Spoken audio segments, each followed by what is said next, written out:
Então, a reflexão aqui da aula, eu vou tomar a liberdade de ler para nós, né? E ela vai direcionar a nossa aula. O princípio inteligente e a vida. Entendemos que o princípio matéria e o princípio inteligência são os elementos constitutivos da criação.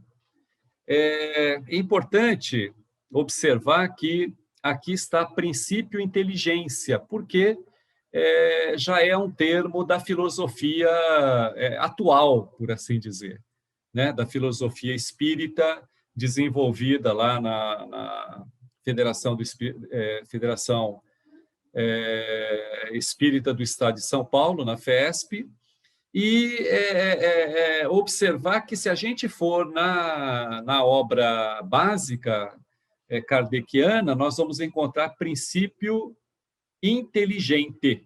Tá? Então, quando Kardec diz princípio inteligente, ele está se referindo a essa substância que dá origem aos seres. Tá? E hoje a gente chama de inteligência, dando uma substantivando, né? Porque é dela que vai sair os entes individualizados depois. A vida, ou o princípio vital... Por licença, Mauro, o princípio inteligente não é a alma propriamente? Então, Vânia, a gente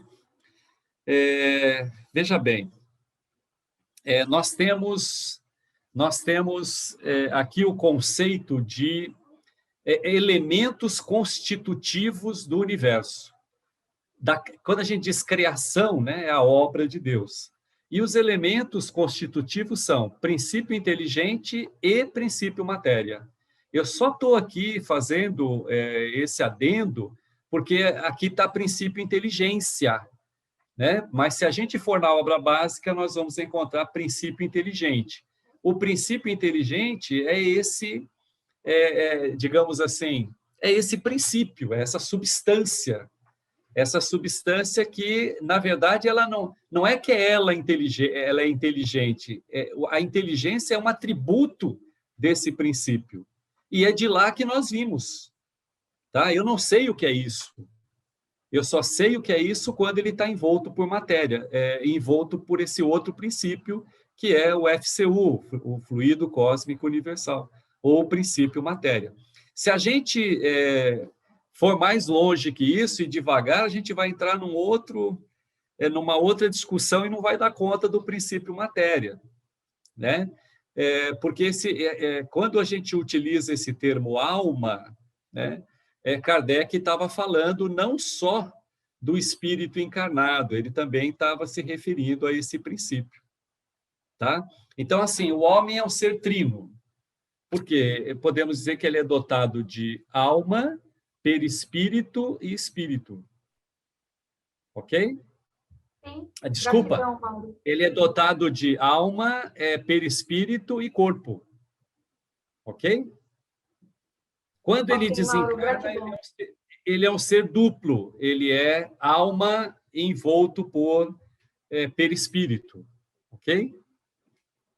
Mas não era para complicar, é só para a gente saber que quando a gente busca a literatura básica, a gente encontra princípio inteligente. Isso é importante, porque eu preciso saber do que eu estou falando. Então, Kardec, quando ele começa a desenvolver o Livro dos Espíritos, na primeira parte, ele está falando dos princípios primários. E aí ele fala de Deus, tá? Ele fala de espírito com E minúsculo, lembra? Ele fala de espírito com E minúsculo, que é esse princípio inteligente a que ele se refere e que a filosofia hoje dá o nome de princípio inteligência. Tá? E ele fala de princípio matéria. Fluido cósmico universal, aliás, não é um termo criado por Kardec, ele utiliza, mas, na verdade, foi um antecessor, o Franz Mesmer, que desenvolveu esse conceito, né, de princípio de fluido cósmico universal para desenvolver a questão do magnetismo da vida. Legal? Vamos em frente aí que vai dar para a gente digamos assim, trabalhar isso nos itens do capítulo, ok? A vida, ou o princípio vital, tem sua origem no mundo material. Então, isso tudo é importante. Quando a gente fala em vida, quando a gente fala em princípio vital, tudo isso é matéria, ok? Tudo isso é matéria. Ela, ao animar os seres, lhe confere o título de ser vivente. Tá? Então, esse princípio vital. Então, o conceito de vida espírita é diferente do conceito de vida materialista. Tá? O princípio inteligente, partindo do outro constitutivo da criação, quando coabita com o princípio matéria, existe simultaneidade com o princípio vital? Então, essa pergunta, com certeza, né, digamos assim, vai colocar a gente em apuros quando a gente entender que, por exemplo, esse princípio inteligente está coabitando com o mineral. Ok? Isso aqui eu acho que é tudo, vale a gente até alongar um pouquinho aqui, porque tudo isso está dentro do capítulo. Então, o princípio inteligente partindo do outro constitutivo da criação, né? Então, desse princípio inteligência que eu estou falando hoje, ele, quando vai coabitar na matéria, ele exige simultaneidade do princípio vital? Eu posso dizer que o mineral tem vida? Tá? Então, assim, vejam, a gente se enrosca por vezes, porque tudo isso não é da alçada da ciência material, da ciência materialista. Então, enquanto a ciência materialista não fornece constatação para nós dessas questões filosóficas, a gente vai ficar com o conceito espírita, mas mesmo assim ainda como hipótese, né? A gente não tem essa certeza.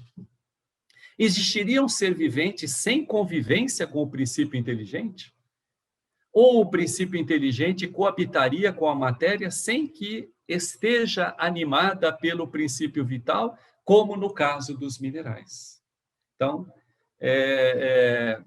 a gente tem, a partir do curso desenvolvido lá pela Federação Espírita do Estado de São Paulo, na qual o Alain fez esse curso com o professor São Marcos, com a Astrid, um dos livros que orienta o curso da Federação é Deus, Espírito e Matéria, que é um livro, é a bibliografia desse capítulo. É do Manuel Filho.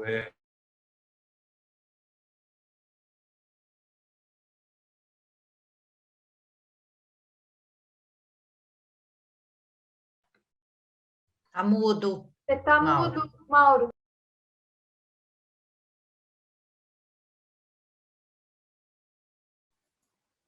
Como é que eu consegui fazer isso? Ok, obrigado. Então, Manuel Portácio Filho, ele é o autor de um livro que dá embasamento para 1 ano de curso lá na Federação Espírita do Estado de São Paulo, quando tinha 4 anos de curso. E ele diz assim que a coabitação do princípio inteligente no reino mineral, ela é, digamos, um tanto frouxa, né? Então, ele quer dizer que lá existe a atração, fazendo com que haja essa coabitação, mas não deixa de ter influência do princípio inteligente. Tá? Quer dizer, então, podemos dizer que não deixa de ter um lastro de vida na visão do Portácio Filho, do Manuel Portácio Filho. Então, assim, fica aqui para a nossa reflexão. Ok? Mauro, Pois não. foi aqui que a gente estudou que a matéria atrai o princípio inteligente? Eu vi essa referência essas semanas agora, as últimas semanas. Na verdade, o princípio inteligente é que atrai a matéria. Exatamente isso. A matéria, sem o princípio inteligente, ela não se organiza. Ah, Então, tá. como O princípio inteligente que faz a coesão. que faz a coesão, exatamente. Esse é o conceito geral. Tá? Então, nós podemos imaginar e fazer aquela analogia, né? Porque, veja bem, o princípio inteligente, ele não é indivisível, ele é único, então ele não se divide. Ele está Quer dizer, presente. então, num átomo, você já tem ali um princípio inteligente gerando Eu aquele acredito que sim. movimento Opa. organizado. E numa É, molécula mais ainda, e assim vai. Isso, perfeitamente. É assim que a gente deve conceber. Então, assim, e estamos chegando a essa condição quando a gente percebe que existem, digamos assim, pacotes energéticos, né, dentro do átomo, né, que tem o quarks, né, como o mais importante, dentre centenas, como a ciência coloca, e podemos dizer que ele teria o conceito de átomo. Então, é no quarks que parece que não há divisão. Quer dizer, talvez seja a origem aí da ação da vida, né, do princípio inteligente. Enfim, mas eu não sei, eu não tenho capacidade para ir a esse nível, né? Mas o conceito geral é esse. Vamos É interessante imaginar saber lá. que tem um curso de 1 ano falando sobre esse assunto. Porque Isso, isso foi uma matéria no Espiritismo que sempre foi uma grande interrogação. Parece a Santíssima Trindade católica. porque O Porque princípio o espiritismo, inteligente e o princípio vital, o princípio material. isso o princípio vital, né? Vida, energia, tudo isso é matéria e tudo isso é modificação do princípio matéria, é modificação do fluido cósmico universal e ele só se organiza, então a matéria só se organiza com a ação do princípio inteligente. Então, o pensamento e a vontade, podemos assim dizer, o pensamento e a vontade é o que é a mão para o corpo, por exemplo. Então, para a matéria, o que é a mão é o pensamento e a vontade para o princípio inteligente. Isso explica aquilo que a gente tinha estudado antes de formas de pensamentos. Perfeito. Exatamente, exatamente. Né? Então, olha, é interessante isso. O Alain, ele sempre observou, né? O curso lá na federação é de 4 anos, depois ele foi readaptado e ele trouxe para nós aqui, eu acho que a bom termo, com 2 anos, sabe? Agora, é importante a gente saber que existe literatura, inclusive esse Deus, Espírito e Matéria, vale a pena. Ele faz parte, ele é da bibliografia desse capítulo, mas é muito interessante, porque o Manuel, ele não foge de Kardec, ele traz sempre noções que Kardec deixou bastante pronunciado na Gênese, né? E ele também acompanha o Manuel Pelicas, o professor São Marcos. Tá? Desculpa, Legal, Marcos. gente. Desculpa, Mauro, como é que é o nome mesmo do livro?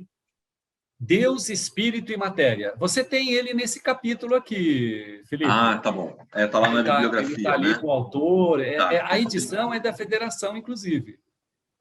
Mas, olha, você vai ficar muito fascinado. A gente fica fascinado pelo livro, viu? É uma coisa que sempre nunca foi muito bem explicada dentro do espiritismo. Como a Vânia falou, tem pessoas que eu já falei, o princípio inteligente, na inteligência nem existe no animal, é só depois que vira ser humano.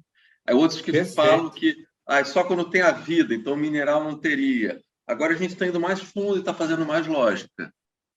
É porque a inteligência, de novo, ela é atributo, né? Ela não é o princípio.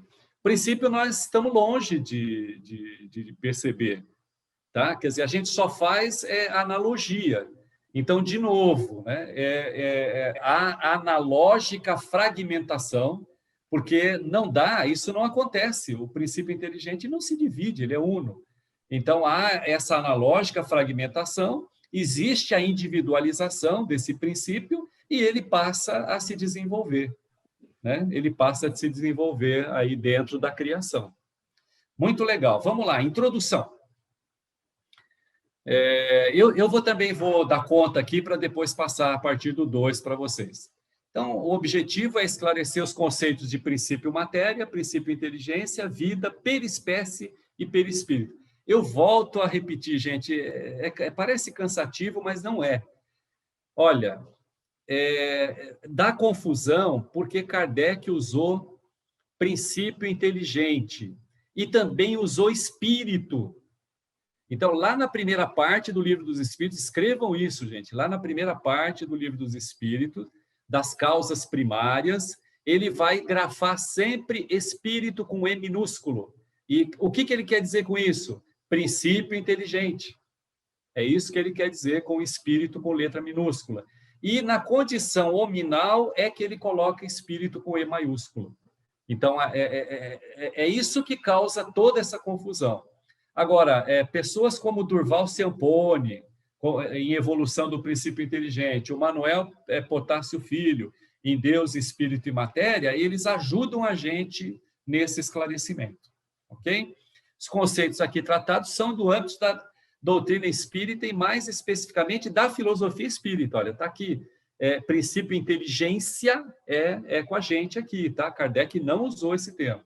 Toda essa terminologia foi desenvolvida por pensadores espíritas, principalmente o São Marcos, sempre em consonância com Herculano Pires, com Leon Denis e em concordância com a codificação. Esta, entretanto, deixa um certo vazio sobre a gênese e o desenvolvimento do princípio inteligente nos reinos inferiores. Tá? Então, é vazio completo. No sentido não de não alencar, porque dão toda a pinta, né, de que, de fato, ele se desenvolve nos reinos inferiores. Mas não há mais nada além disso. Por isso que a gente patina bastante. Né? Então, vejam o que Kardec desenvolveu em 14, 15 anos, a gente até agora... A gente que eu digo, eu falo por mim. Né? A gente patina bastante, né, para poder levar isso à frente. Então, vamos lá, gente. Matéria. Vamos lá para o conceito de matéria. Quem se habilita? Posso, professor. Vamos lá, Maria. Ajuda a gente aí. Aristóteles fornece as primeiras noções de matéria, filosófica e tecnicamente sintetizando o pensamento dos pré-socráticos. Aceita a teoria dos 4 elementos, terra, ar, fogo e água, a qual prevalece por muitos séculos.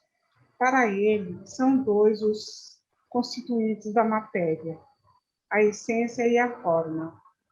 A essência ou a substância é o princípio matéria, as formas são os corpos. Maria, eu vou te interromper, tá? Por vezes eu vou interromper, só para deixar claro e a gente não se perder.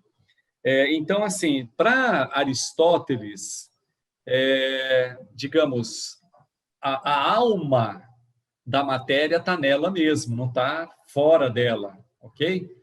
Agora, quando a gente coloca aqui a essência, né, ou a substância é o princípio matéria, não é Aristóteles que está falando, isso é importante, tá? Porque para Aristóteles a essência, a alma da matéria, é aquilo que ela é aquilo que ela tem e que se ela perder, ela deixa de ser.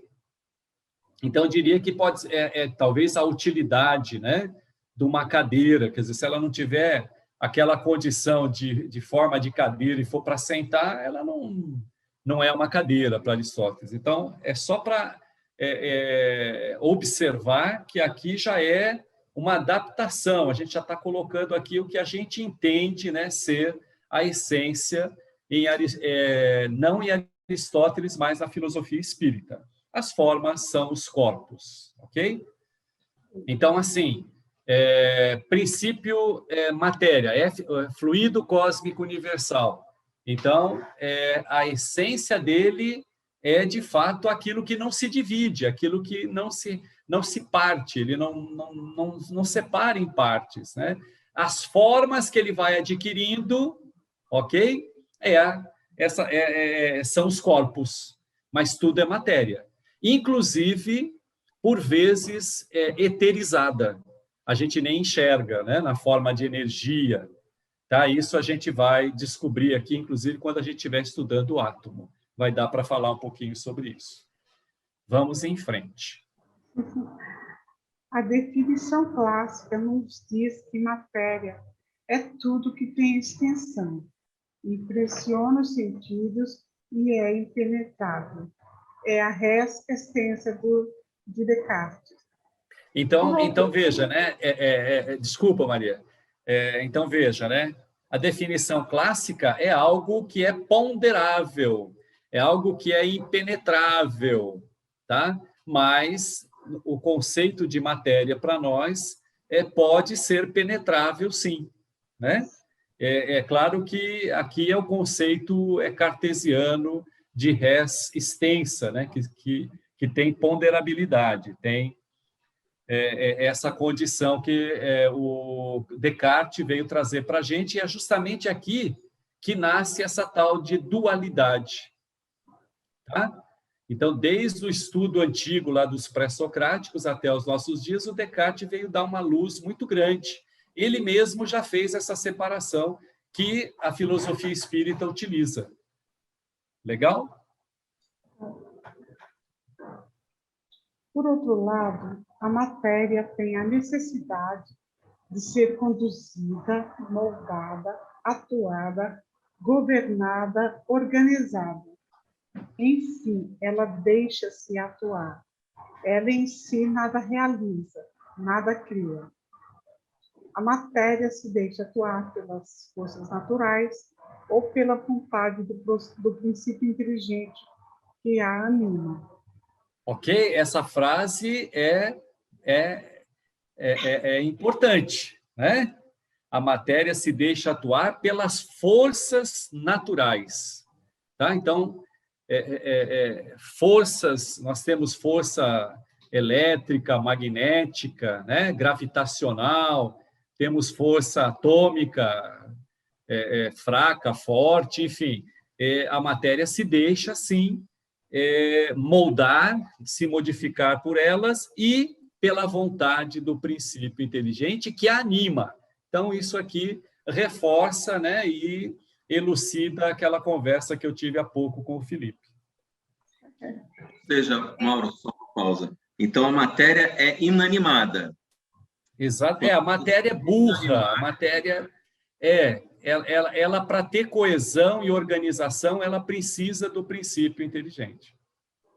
Que é a ânima, no caso, né? Exatamente. Em O Livro dos Espíritos, temos a seguinte afirmativa: o fluido universal, que encerra o princípio da vida, é o agente principal das manifestações, e este recebe seu impulso do espírito, quer seja encarnado ou errante. Enfim, a substância extensa é indestrutível. Pode se transformar, mas não se perde ou não se cria, como dizia Lavoisier. Os corpos dela formados, porém, são efêmeros, mudando sua forma ou sua constituição íntima. A matéria que denominamos princípio de matéria é entendida pela doutrina espírita como sendo criada por Deus. A ciência acadêmica não se pronuncia sobre o surgimento da matéria. Descreve que no início estava ela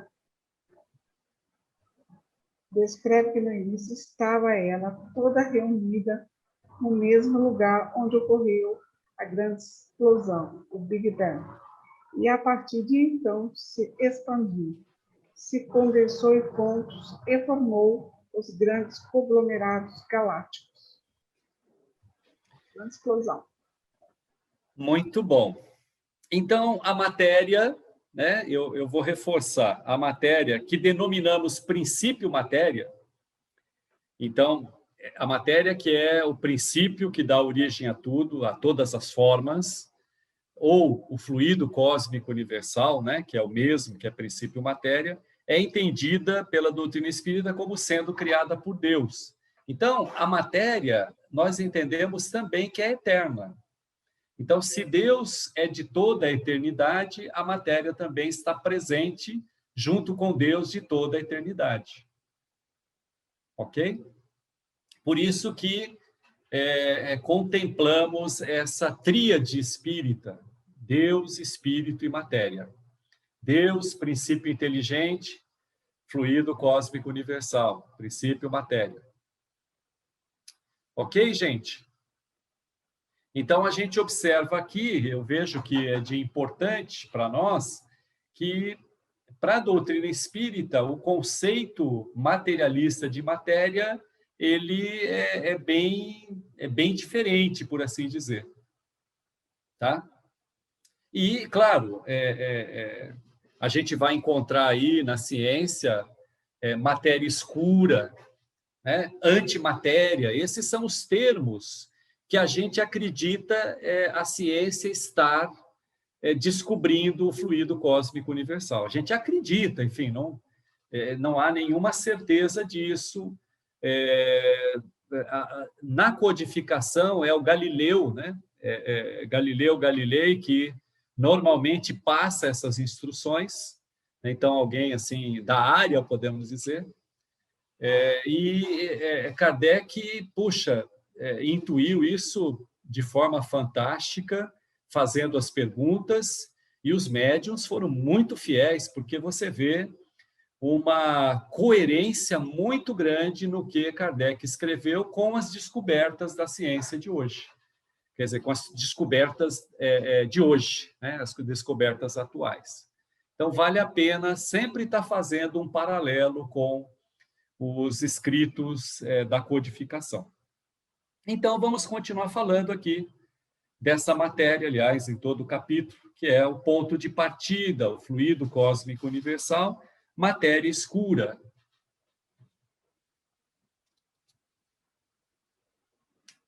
Quem vai nos ajudar agora?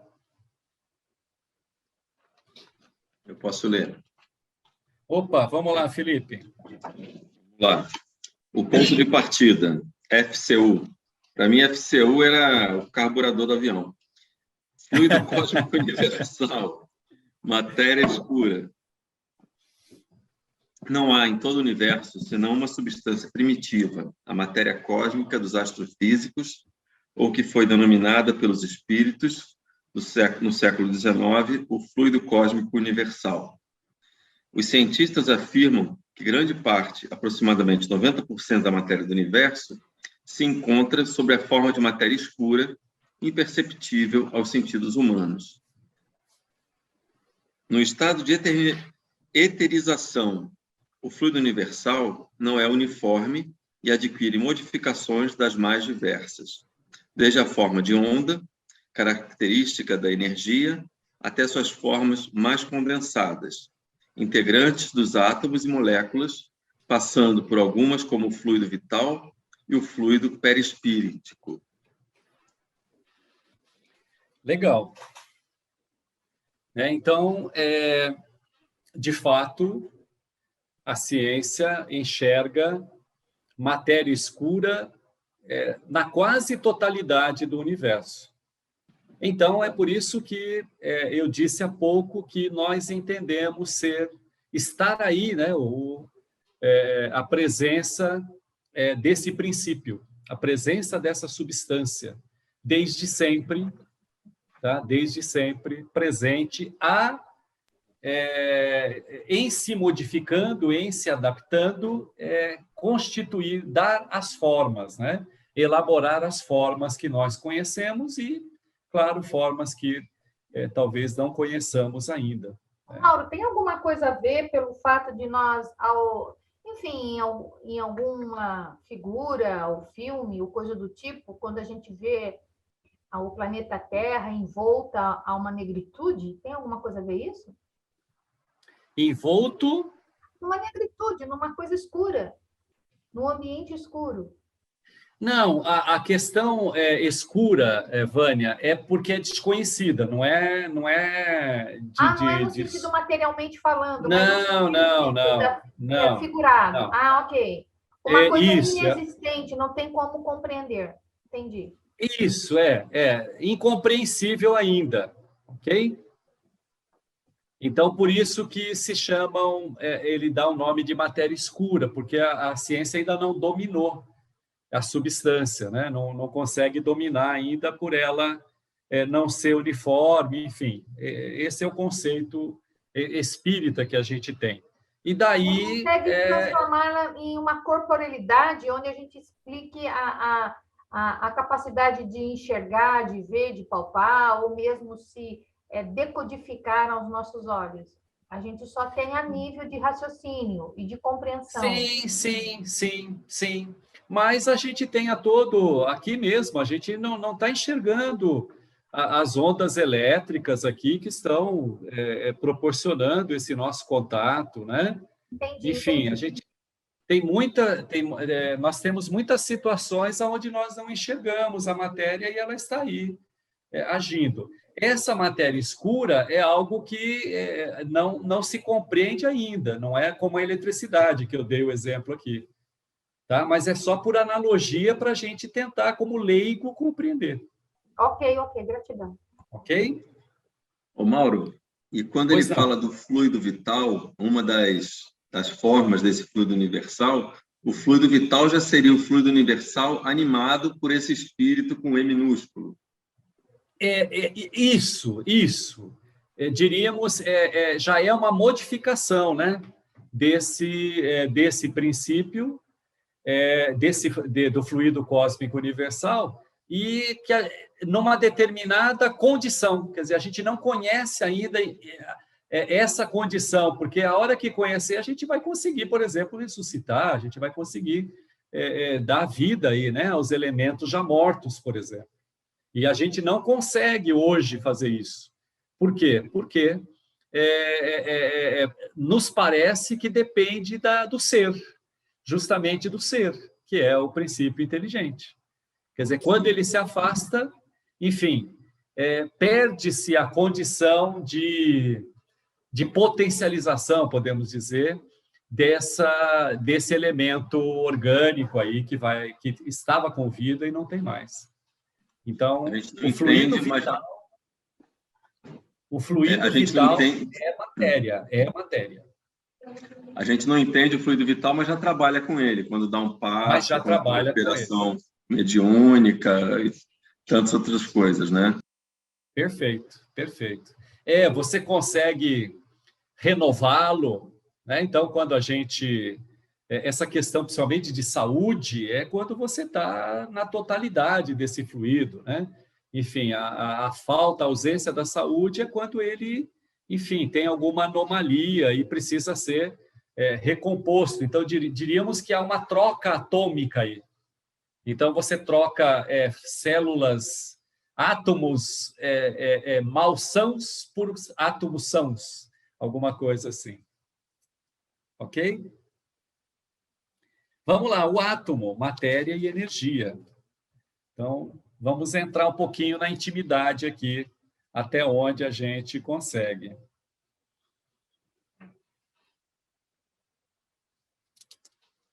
Quem vai? Eu posso ler. Vamos lá, Ana. Estava achando você muito quietinho. Só estou ouvindo. O átomo, matéria e energia. A energia escura, a matéria visível e a energia são as diferentes formas do fluido cósmico. Ana, desculpa, a matéria escura, certo? A matéria escura... Ah, legal. Não, então, legal. aqui é o 9.4. É que você falou energia escura. Não, é matéria escura, certo? Está aí matéria escura no seu livro. Tá. Legal, a matéria escura, a energia... É porque a gente já está confuso, imagina. Você imagina eu, né, que sou total humanas. A matéria escura, a matéria visível e a energia são as diferentes formas do fluido cósmico. Admite-se, porém, a existência de outras formas desse fluido, ainda desconhecidas pelo homem. Ao devassar os componentes do átomo, encontramos aqueles cujas propriedades não sensibilizam nossos sentidos. Seriam os componentes das partículas subatômicas. Os nossos sentidos, não sendo mais afetados por esse nível de partilhamento da matéria. Vou de novo. Seriam os componentes das partículas subatômicas. Os nossos sentidos, não sendo mais afetados por esse nível de partilhamento da matéria, ficamos impossibilitados de confirmar sua existência, senão por vias indiretas, como, por exemplo, através da matemática. Portanto, esses componentes do mundo subatômico é que seriam os dos prótons, nêutrons, elétrons e outras partículas. São pacotes energéticos ou fluidos energéticos admitidos como a substância elementar do mundo material. A antimatéria poderia ser o foco de nossas especulações filosóficas. A descoberta recente do pósitron, ou elétron positivo, e outras antipartículas que, ao encontrarem, se aniquilam, dando a origem a uma radiação energética, nos levaria à hipótese de um universo constituído de antimatéria.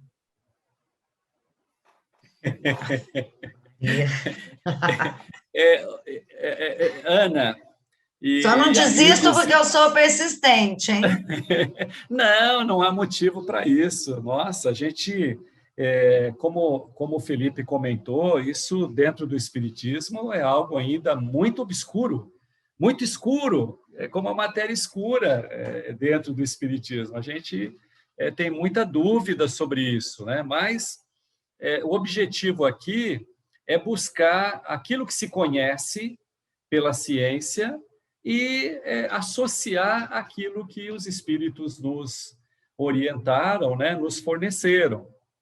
Então, o nosso ponto de especulação é exatamente a antimatéria, justamente ir em busca dessa substância que nos parece ser ela, eu diria que a gente não tem dúvida, apesar de não compreender ainda, não ser ela o agente, né, ser ela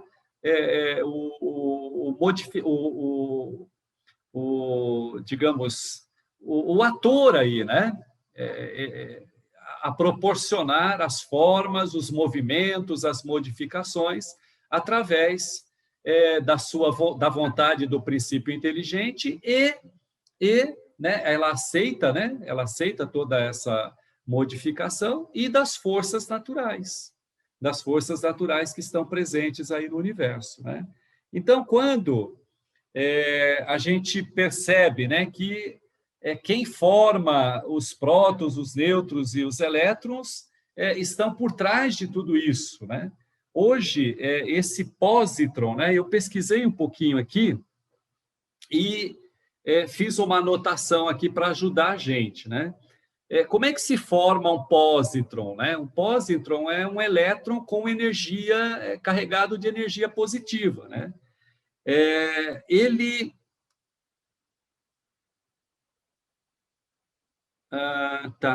Um elétron é carregado positivamente quando um próton presente no núcleo decai dentro de um nêutron, tá? Então, um próton, né, que tem energia positiva cai dentro de um nêutron, ele se torna um pósitron, quer dizer, ele ganha energia negativa.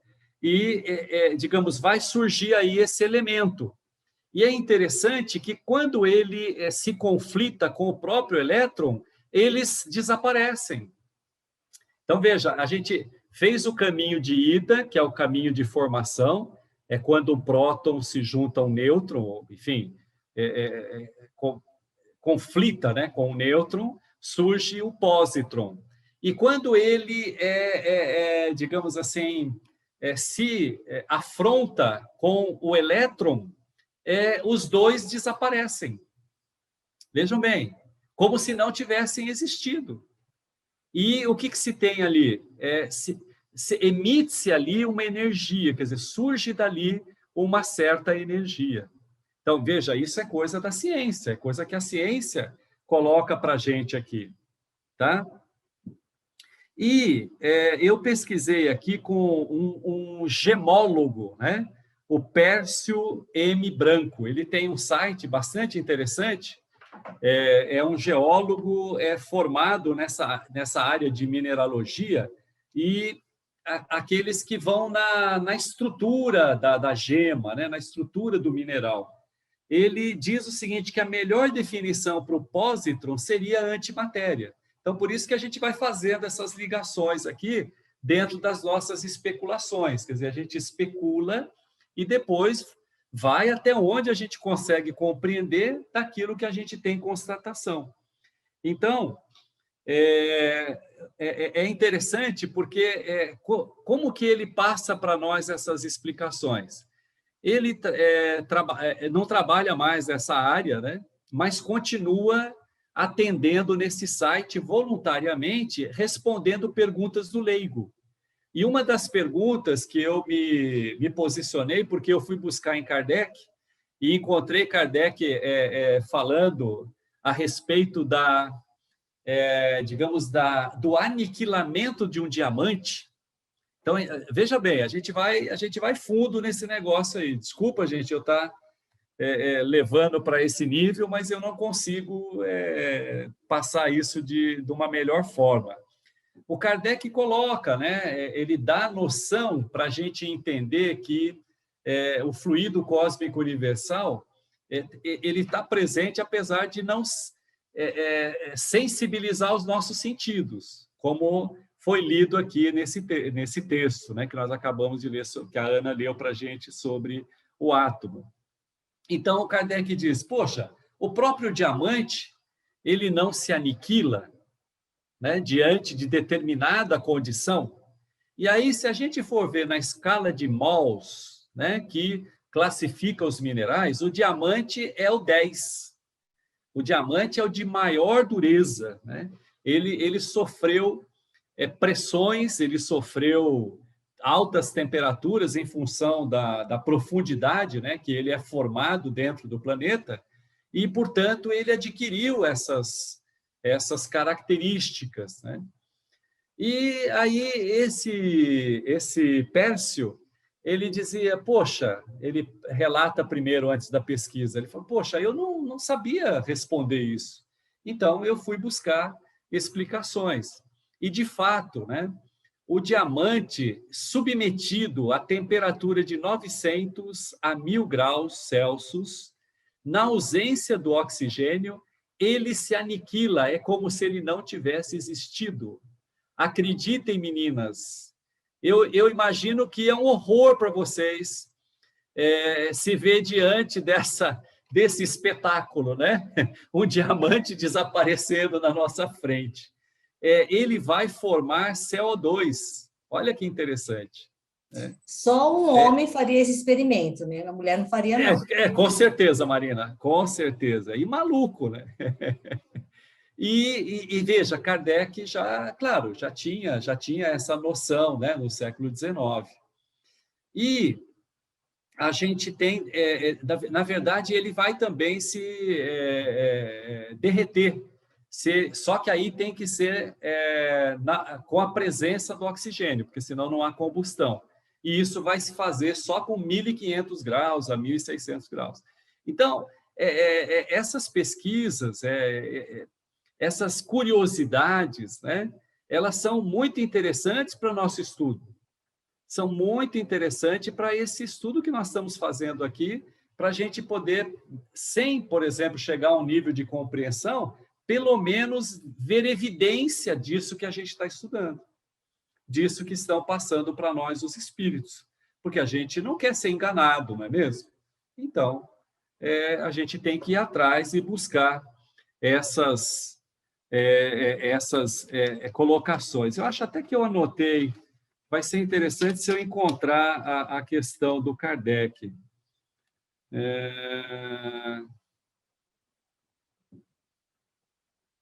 Eu acho que eu não deixei aqui a respeito do diamante, tá?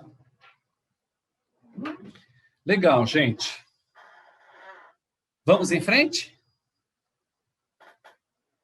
Alguma observação que possa ajudar? Legal, então vamos lá. Os elementos químicos, sua existência no universo. Nossa.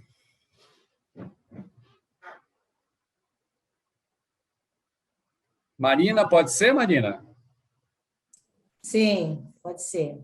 Obrigado, 9.5. Marina. Os elementos químicos, sua existência no universo. Temos o conhecimento de que átomos que hoje compõem este planeta tiveram sua origem anterior à formação deste. O hidrogênio e o oxigênio, que formam a água fresca que bebemos, já foram poeira interestelar.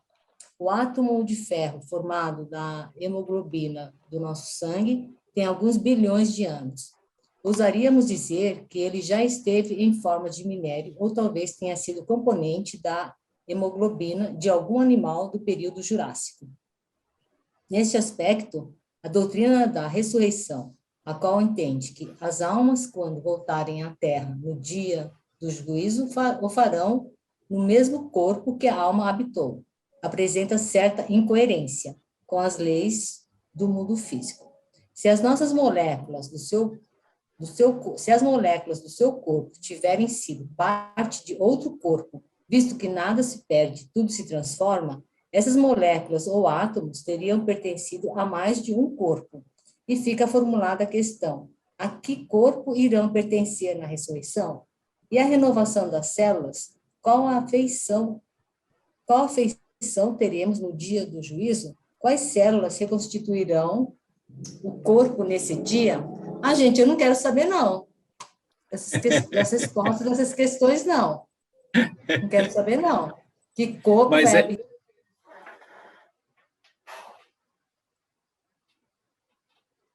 Marina, não estou te ouvindo.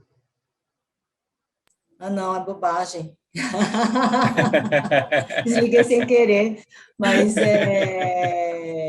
não, assim, aqui, ó, formular a questão: a que corpo irá pertencer na ressurreição? Não precisa saber, não. Então, é interessante esse item, né, porque ele traz para nós uma observação bastante assim interessante, ok? É lógica presente aqui esse raciocínio de que esses elementos eles sempre estiveram presentes no universo. Então, de novo, o princípio matéria é eterno. Como diz aí o Manuel Potássio, não sou eu que estou falando, eu preciso processar isso ainda. Tá? Eu já tinha escutado, desculpa te interromper, professor, tem essas Imagina. questões aqui, né, que já foi até lá do período Jurássico e tal, mas eu já tinha visto também daquela coisa do oxigênio, né, o oxigênio que você inspira e o CO2 que você expira e que vai circular, né, pelo espaço, tarará, e de repente eu estou inspirando oxigênio que foi exalado de CO2 de outro lá, entendeu? Perfeito. É muito doido, né? Perfeito, Mas essa é a ideia, tá? Também não quero saber Essa de é a onde está ideia. vindo esse oxigênio que eu estou respirando, não. Esses elementos, eles estão aí desde sempre. E Lavoisier, como nós vimos aqui, ele foi muito pronto, né, e sábio nessa colocação, quer dizer, deu para nós essa noção de que a matéria não se perde. Então, assim, eu imagino um manancial, e esse manancial está presente no universo, ele é todo. A ciência diz que 90% é matéria escura. Então, ele está aí presente nesse manancial e sempre recebendo e devolvendo. Então, essa transformação constante não tem perda, né? Quer dizer, apesar de a gente acreditar que isso ocorre, ou porque a gente não enxerga, mas ela não se processa dessa maneira. Então, faz sentido, né? Quer dizer, eu tenho no sangue hoje células de ferro que estiveram no minério, estiveram talvez num dinossauro, ok? E outra, sem contar que a gente se renova a cada 6, 7 anos. Tá? Quer dizer, A nossa própria organização, ela é substituída periodicamente. Então, eu posso dizer que eu já não sou o mesmo de quando eu nasci. Quer dizer, essas células já foram trocadas, né? Os elementos já foram trocados. Mas chega uma hora que não é de 7 anos, não. Só não renova mais, não. Só vai ter caindo.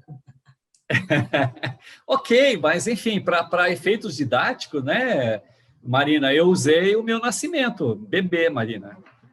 E eu penso que eu devo multiplicar... Fofinho. Potência de 7, eu devo multiplicar... Em potência, não, né? Em espaço de 7, eu devo multiplicar por 3 ou 4. Então, né? 21 anos... Bom, vamos... Aí eu vou me perder. Mas percebe como isso faz todo sentido, né? Então, assim, principalmente essa doutrina da ressurreição vai totalmente por terra. Como é que eu vou ressurgir? Se cada um vai querer sua célula, digamos assim, vai querer possuir a sua célula, né? Mas se hoje ela é minha, mas ontem foi de alguém, vai haver uma confusão muito grande, um caos total. Professor, já pensou daqui a pouco, quando essa floresta amazônica que foi queimada agora ressurgir no outro corpo, os animaizinhos queimados? Meu Deus, é complexo, né? Mas com a matéria é assim que se dá. Tá? A matéria ela só tem vida pela presença do ser, pela presença do princípio inteligente. É bom lembrar que a gente troca nossas células, todas as células do corpo de tantos em tantos anos, né? A gente se recicla completamente, né? Isso mesmo, Felipe. A teoria dos setênios, Felipe? Isso, exatamente. É isso aí mesmo. Então, vamos... a ideia dessas questões é que a gente vá tentando formulá-las durante o nosso estudo, né? Então, ficam aqui as questões. E quando a gente toma contato com a matéria, a gente volta nela, enfim, e vamos buscando aí para a gente se sentir, pelo menos, equilibrado, né? As forças naturais. Professor, movimento no texto aí falou ressurreição, não falou reencarnação, né? Ressurreição, exatamente. É isso mesmo. A história desculpa. Só para concluir, Felipe, ressurreição presume-se a volta, né, no mesmo corpo, ok? Então, essa teoria cai por terra. Né? É uma visão judaica antiga, né? Perfeito. De que eles acreditavam na ressurreição, não na reencarnação. E depois do juízo final, coisa assim, você ressurgir no seu corpo. Tanto que tem judeus ortodoxos até hoje que se você vai perder um dedo, vai perder um membro, eles querem guardar aquele negócio para ser enterrado junto contigo. Para que quando vier a ressurreição, você esteja com o seu corpo inteiro, né? Existiam umas crenças assim, né? Se bem, Felipe, que até onde eu compreendo, essa não era a compreensão primitiva, viu? A ressurreição, ela tinha caráter de reencarnação, tá? Digamos, esse logismo, né? Ele foi sendo adaptado. É que a crença acaba ficando, né? Com o passar do tempo, a gente acaba criando conceitos que nem estavam tão presentes na época, né? O judeu em si, ele não fazia muita ideia da vida futura, sabe? Enfim, agora, esse de hoje faz, sim, dentro desse modelo, né, que você acaba de colocar. Então, vamos lá, os elementos químicos. Não, já foi, né? As forças naturais. Movimento e deformação.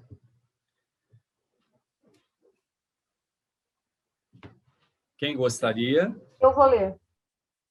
Vamos lá, Vânia. 9.6, as forças naturais, movimento e deformação. Na natureza são conhecidas 4 forças: desde o campo macroscópico ao campo microscópico. São elas: a força gravitacional, a força eletromagnética, a força nuclear forte e a força nuclear fraca. O homem desconhece sua essência, conhece somente seu efeito. Por exemplo, sabemos que matéria atrai matéria na razão direta das massas e na razão inversa do quadrado da distância. O que ela é, entretanto, desconhecemos. O movimento ou a deformação é o efeito de uma força? É o efeito de uma força. E a força, o que ela é? Qual a sua essência? Onde se encontra a causa de uma força? No campo? E este? Porque a matéria atrai a matéria? A vontade seria a origem? Vontade de quem? Numa lei natural? O que é a lei natural? Temos visto corpos se movimentarem sem atuação das forças conhecidas. Existem outros tipos de forças ou campo ainda desconhecidos pela ciência acadêmica que se originam também na vontade ou nos pensamentos? E aí? Espera aí que eu vou me enforcar, já volto.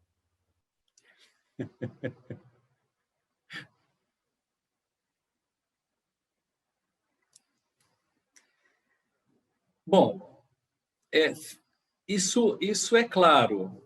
Nós encontramos, né, através dos efeitos na construção de expressões matemáticas, a gente consegue determinar e evidenciar e até comprovar que ali existe uma ação. E por isso que o movimento é que dá para nós essa noção, né? E à medida que o tempo foi passando, essa questão de movimento também foi se modificando. Não mais no sentido de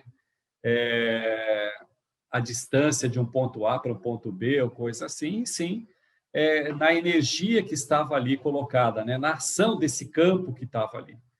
A gente conhece essas forças que foram descritas aqui. E acreditamos que devem haver outras forças. Acreditamos, a gente não sabe. E força, nós sabemos, falamos que força, né? Enfim, até originária da pressão sobre a área, e construímos tudo isso. Agora, o que é a força em si? O que ela é? A ciência não sabe. É só, de fato, através do efeito, né, que isso vem.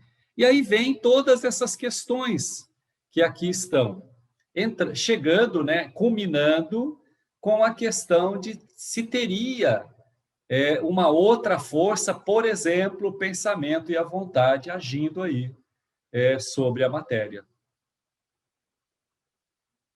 Então, notem, o estudo traz sempre a gente para aquele ponto crucial, né? Generalizando, a matéria só se organiza através de uma inteligência. Ela obedece forças, sim, obedece forças, mas tem que haver ali uma inteligência por trás, tem que haver ali uma vontade, um pensamento. Essa pergunta, a vontade de quem, é muito Isso. filosófica, né? Quando você está falando de ciência natural, onde você quer separar o pensar simplesmente dos fenômenos físicos, né? Perfeito. Porque também, Felipe, você deu uma brecha muito boa aqui para me colocar aqui uma elucubração.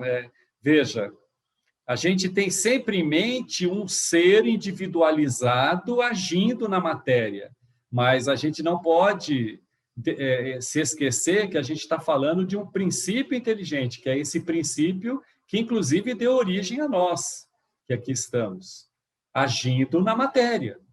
Tá? Esse princípio está aí. Ele é um dos elementos constitutivos. Ok? Então, a gente não pode perder isso de vista quando a pergunta vem. Vontade de quem? Tá? Ok. Me lembrou uma outra Aquele que coisa é a também. causa primeira de todas as coisas, não é isso? Bom, Vânia, eu não me arrisco a responder.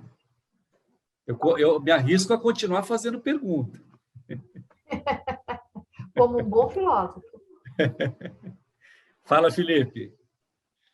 Fugindo completamente da ciência material, me lembrou muito a questão da reforma íntima, que antes da força da mudança, você precisa da vontade. Você precisa muito mais de vontade do que de força. Legal, Felipe, legal. Nossa, muito bom. Então, a gente começa... porque força a gente não sabe o que é. Agora, eu me lembro também aqui de experiências, né? Experiências aí da ciência materialista com os paranormais, ok? Então, você tem elementos que são capazes de exercer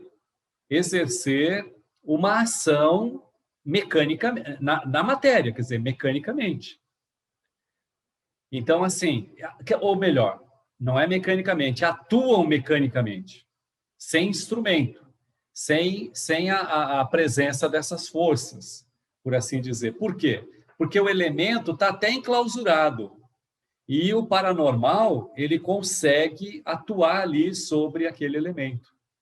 Tem um exemplo que eu sempre me recordo, que é de uma inglesa. E ela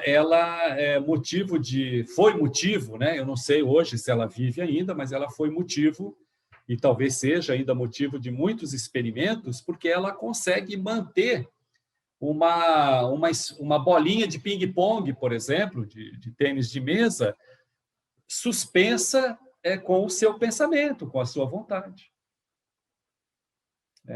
E isso são experimentos aí paranormais, da ciência materialista. Então, isso dá para a gente uma ilustração da existência dessas outras forças, ou de outras forças, a possibilidade da existência dessas forças. Veja bem, Marina, antes de você falar, até pode ser a influência dessa vontade sobre forças naturais. Ok? Enfim, sobre forças naturais. Sem a inclusão de uma força desconhecida, mas sim atuando sobre uma força conhecida. Diga, Marina. Tem o filme Duna, não sei se alguém viu. Ah, interessante. Eu não conheço o filme, mas tem aqui eu acho que tem uma alusão a ele, viu? Aqui no nosso material.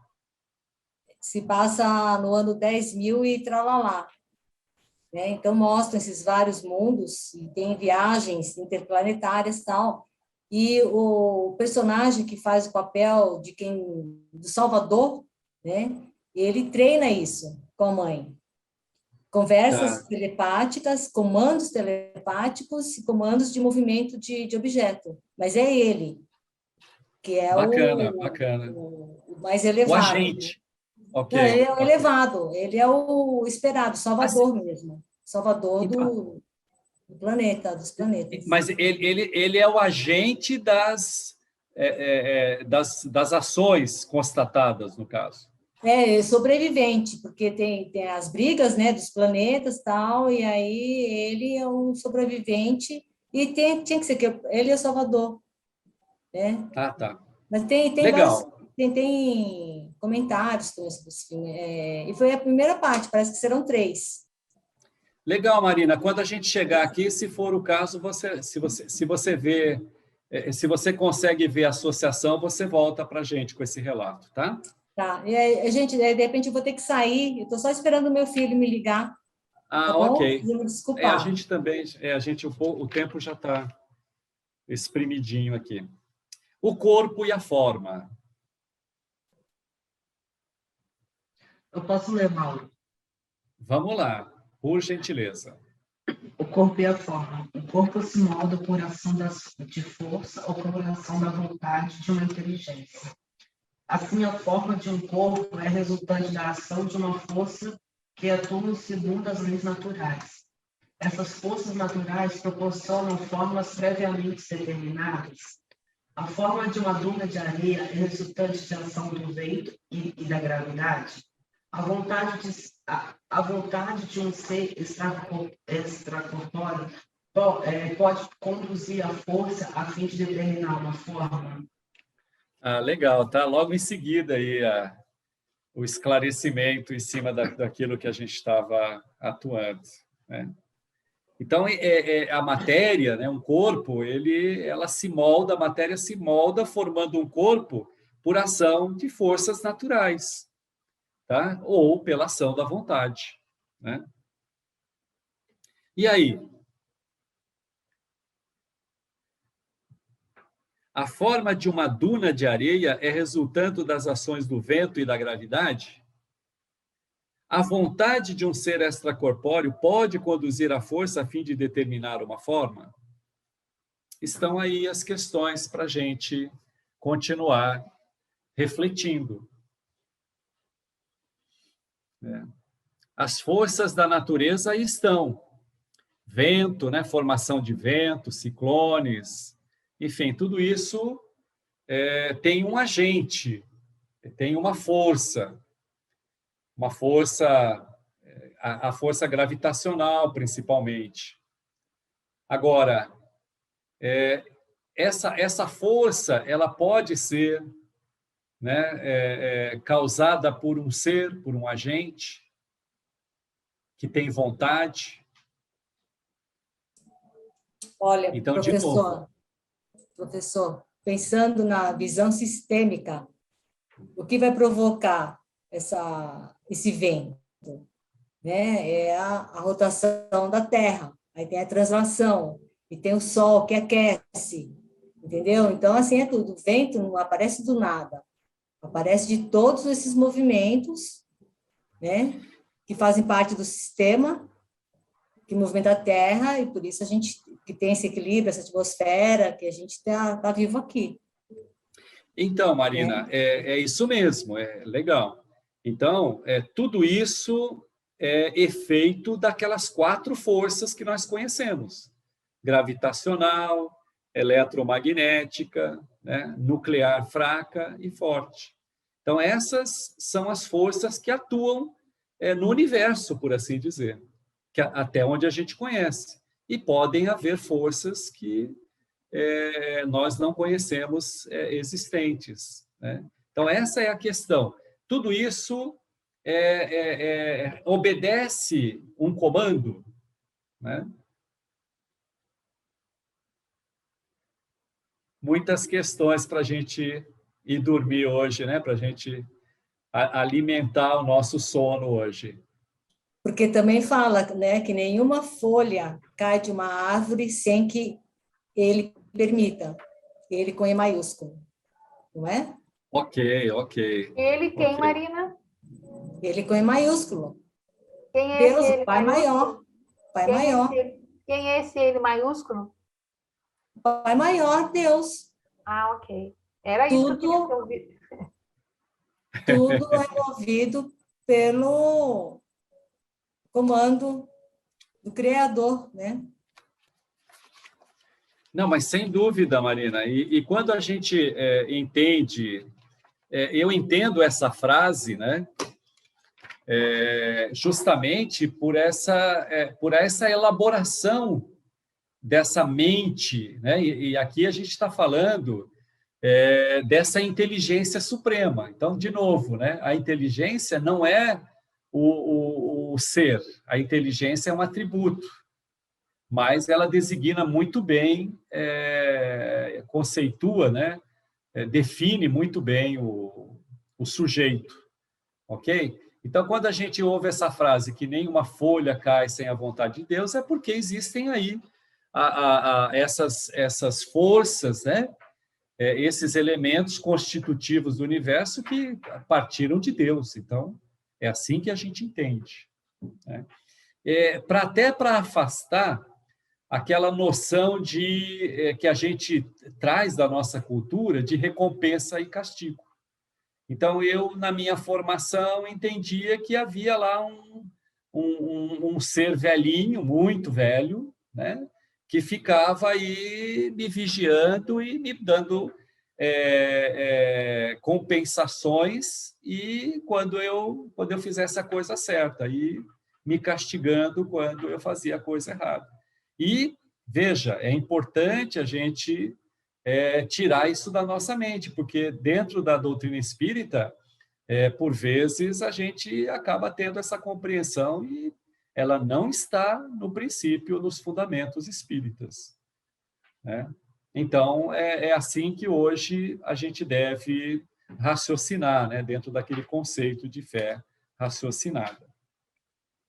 Gente, vamos mais em frente aí, que o nosso tempo está se extinguindo. A gente tem agora aqui o elemento princípio vital, vida.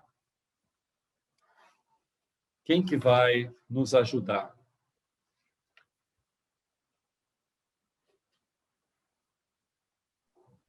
Eu posso ler. Maria, vai, Maria, vamos lá. A gente divide aí, Maria, se for o caso. Princípio vital, vida. Observemos atentamente e com espírito reflexivo uma pessoa ajoelhada rezando ao lado de um caixão com um defunto. O que diferencia esses dois seres humanos? O que diferencia esses dois seres humanos? Algo que podemos chamar de vida. Essa vida é energia? Essa vida é energia? Caso afirmativo, nós a temos acumulada? Onde? Se não a temos acumulada, de onde retiramos? E se retiramos, por que deixamos de retirar? A matéria se divide em orgânica e inorgânica, que numa primeira instância se diferencia pela presunção ou não do elemento. Se diferencia pela presença ou não do elemento carbono. Há entre os inorgânicos algumas poucas substâncias que contêm o C. São elas: o CO2, o CO, o HCN, o HCMO, entre outros. A matéria inorgânica apresenta uma mera agregação de átomos, segundo as atrações de forças físicas, enquanto que a orgânica apresenta condições de receber o fluido vital. Este é o que dá vida àquela. Entende-se por vida o ciclo nascer, crescer, reproduzir e morrer. É este fluido vital que mantém a organização tríplice do homem: espírito, perispírito e corpo. A filosofia espírita nos fala do princípio vital ou fluido vital. E esse fluido tem sua origem no fluido cósmico universal. Nós o assimilamos através do ar que respiramos, do líquido que ingerimos, do alimento que comemos e da energia cósmica que absorvemos através dos chakras. A química é capaz de isolar os elementos constitutivos da matéria orgânica, como o H, C, O e N. Não consegue, porém, unindo esses elementos, reconstituir a vida. É o caso de uma folha morta que o homem não consegue revitalizar. A vida é um efeito produzido pela ação de um agente sobre a matéria. O debilitar dos órgãos físicos, rápida ou lentamente, faz com que essa absorção se torne inviabilizada. Legal. Legal, gente. Então, de começo, a gente tem aqui dois corpos, né? Um com vida, outro sem vida. Então, é aquele que ora por aquele que perdeu a vida. E você tem ali essas grandes questões, né? Qual a diferença? Era a vida é uma energia, né? E onde que estava essa energia? Se de fato é uma energia? Onde que nós acumulamos? Onde que ela estava acumulada? Aonde que você tira ou deixa de tirar? Enfim, esse é o quadro, né, que está ali montado. E a gente percebe que os elementos que têm vida são elementos que contêm, né, principalmente o carbono. São raros como esses que aqui estão, né? O dióxido de carbono, o monóxido de carbono, o cianeto de hidrogênio. Eu anotei aqui, tá, gente? Eu não tenho esse conhecimento de química. Ácido ciânico, né? Que são esses elementos aí que possuem o carbono e são inorgânicos. Então, a gente nota que existe aí uma necessidade, por assim dizer, dessa presença, né? Agora, a matéria inorgânica apresenta uma mera agregação de átomos, né? Segundo atrações físicas, de forças físicas. A matéria orgânica ela já apresenta a condição adequada para admitir o fluido vital, né? Então, é o fluido vital que dá vida, ok? E é esse ciclo que nós conhecemos aí. E na filosofia espírita a gente tem, né, que esse fluido vital é matéria também, porque ele advém lá do fluido cósmico universal, é uma modificação dele. Agora, ele depende, né? Ele depende de uma vontade, ele depende de uma certa condição. Por quê? Porque no ser que está, no defunto que estava lá, não há a mínima possibilidade dele se renovar ou dele continuar fornecendo condições de vida para o indivíduo. É somente na presença desse princípio inteligente, né? Desse ser que coordena, esse ser que agrega, esse ser que acaba dirigindo. Tanto é que esse exemplo aqui é bastante emblemático. A ciência pega uma folha e consegue separar tudo que está ali. Todos os elementos químicos, inclusive na proporção. Ela pode fazer isso com tranquilidade, com os instrumentos e os conhecimentos que ela tem hoje. Agora, ela não devolve a vida. Ela não devolve a vida àquela folha. Por quê? Entendemos que o princípio inteligente já não se faz mais ali presente, né? Quer dizer, ele não dá essa condição de agregação para que haja vida. Tranquilo, gente? Super Mauro, tranquilo. Só uma coisa, sem tentar me estender muito. Ele fala do fluido vital para dar energia para o ser humano. Eu li, um bom tempo atrás, sobre o projeto Mercury, que foi antes do projeto Apolo, para levar o homem para o espaço, né? O projeto Apolo era para ir para a Lua, o Mercury era só para dar a volta na Terra.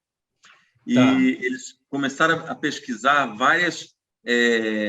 a química da atmosfera da cápsula do astronauta para manter ele ativo com energia.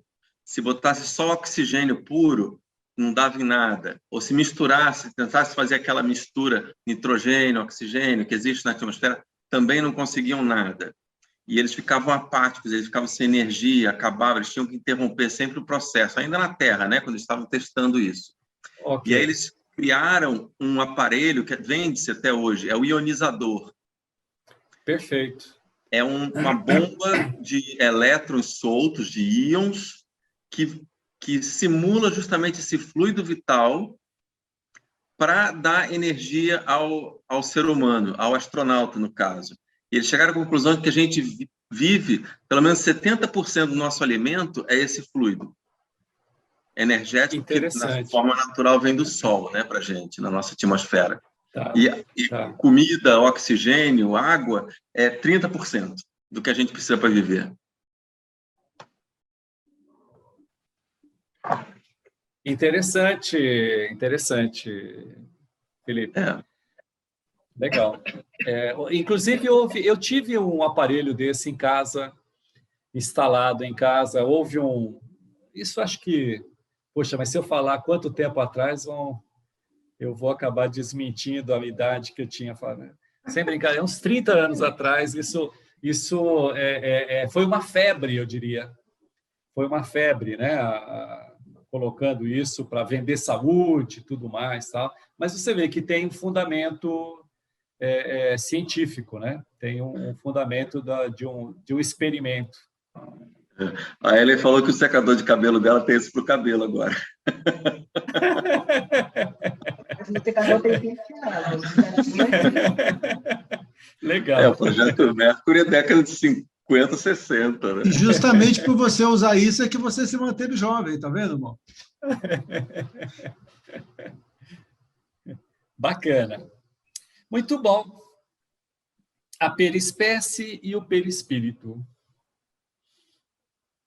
Carlão, vamos lá? Vamos lá. A perispécie e o perispírito. Ao destacar-se da hipóstase mãe, o ser fragmento envolve-se em tênue camada de fluido cósmico, que lhe constitui a primeira vestimenta, pois que, sem ela, não poderia agir na própria matéria em nenhum dos planos de sua possível atuação. Trata-se do liame natural e indispensável de natureza material e energética, substância vaporosa que encobre o princípio inteligente, agora já individualizado, unidade homogênea e autônoma, disparada em rumo à perfeição, com todos os atributos na forma de gêmen. Vestimenta essa que tem origem também no fluido cósmico universal e revestindo o princípio inteligente como perispécie, até adentrar o reino nominal, onde a denominamos perispírito. Legal. Hipóstase mãe é uma denominação do professor São Marcos, a gente vai encontrar nos livros dele, né, que coordenava o curso de filosofia espírita lá na Federação, e entendam princípio inteligente, ok? Então, é aquela analogia, né, que a gente vai, inclusive, seguir na aula que vem. Então, foi bem montado isso aqui pelo Alain, para a gente poder fazer esse trajeto. Então, analogamente, se destaca... Só uma coisinha. Fernando, que oração? Gente, quem que estava falando? Eu não consegui. Ah, Maria, não é com a gente? Tranquilo. Então, destaca-se, né, essa quantidade, esse quanto, né, da hipóstase mãe, e imediatamente ele atrai o princípio matéria. Então, a partir da nossa gênese, né, como espírito, com E minúsculo, nós somos envolvidos por matéria. Durante o nosso trajeto nos reinos inferiores, nós estamos envoltos pela perispécie. Perispécie por quê? Porque é aquela membrana que envolve as sementes, né? Então, é uma analogia aqui feita pela filosofia espírita. E, a partir do momento em que a gente ganha a condição de humano, então passa a se chamar perispírito. Senão, o espírito não tem como, né, agir na matéria, né, através desse envoltório que ele vai proceder às suas ações. Legal? E o perispírito também é digamos, ainda é uma incógnita, né, dentro da... Incógnita, sim, existe muita informação, muita obra e tudo, mas carece, né, de aprofundamento para novos passos, podemos assim dizer, nas descobertas. A ciência acadêmica e a ciência espírita. A ciência acadêmica se ocupa da matéria, da energia e das leis que regem o mundo sensível. Logo, o espiritismo não é da sua alçada. Aquela ciência é incompetente para se pronunciar sobre a questão do espírito. Já a doutrina espírita convive com a ciência da matéria e lhe acrescenta a ciência do espírito. Enquanto houver pessoas que se ocupem exclusivamente da ciência sensível, deixará obrigatoriamente de se pronunciar sobre todos os fenômenos cuja causa se encontre no mundo espiritual. Por outro lado, a ciência espírita trata com percepção extrasensorial, com a mediunidade e com fenômenos cientificamente inexplicáveis. Então, de fato, né, o Herculano Pires, ele tinha toda a razão, ele tem toda a razão para dizer que a ontogênese espírita, né, ela é muito mais ousada que a de Darwin. Quer dizer, quando a gente tem, né, a ciência ainda hoje em cima da evolução materialista, e a ciência espírita veio com informação dos próprios, né, deles próprios, né, que se manifestaram e se identificaram e passaram a se comunicar, dando para a gente mais subsídios, né, eu diria que abriu aí o nosso horizonte de informação para que a gente pudesse avançar um pouquinho mais. Ok? Quem quer fazer a conclusão? Quem se habilitar a concluir a nossa aula também vai ganhar a oportunidade de fazer uma prece de agradecimento.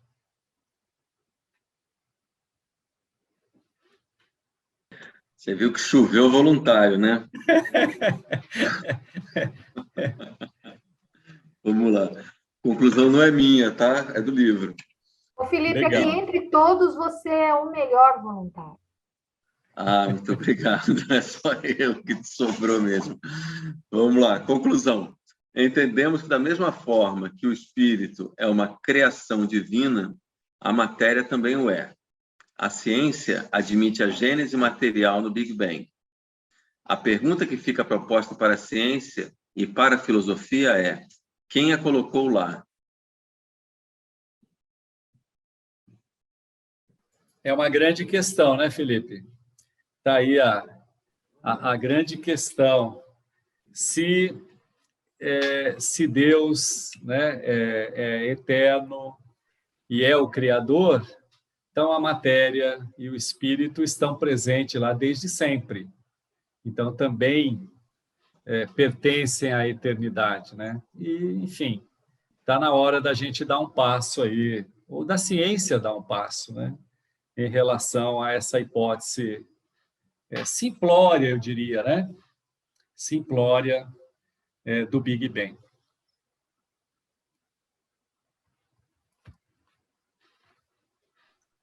Voltaria à história da vontade, né? De quem foi a vontade de acontecer o Big Bang.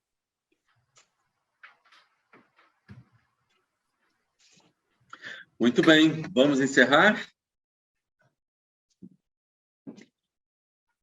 Obrigado pela oportunidade, Mauro.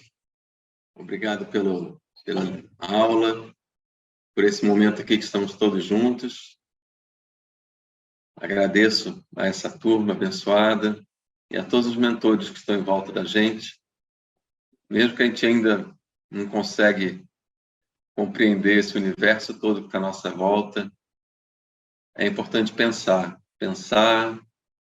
filosofar e receber a intuição dos nossos mentores. Que Deus possa nos iluminar com toda a influência e encerrar com o Pai Nosso, para que a gente tenha um final de semana iluminado e uma noite boa. Pai nosso que estás nos céus, santificado seja o vosso nome. Venha a nós o vosso reino e seja feita a vossa vontade, aqui na terra como no mundo espiritual. O pão nosso de cada dia que nos deste hoje, obrigado. E perdoai as nossas ofensas, da mesma forma que sabemos perdoar os nossos ofensores. Não nos deixeis cair em tentações e livrai-nos de praticar o mal. Amém. Obrigado. Obrigado a todos. Amém. Obrigado, Mauro. Obrigado, gente. pessoal. Valeu. Gratidão, Muito Mauro. legal. Gratidão, Carlos. Meus colegas, gratidão. Boa noite, Obrigado. até a próxima. Até a próxima, gente. Deus quiser. Obrigado, Deus Mauro. Até abençoe. quarta, hein? Até. Deus abençoe a todos nós. Abraço.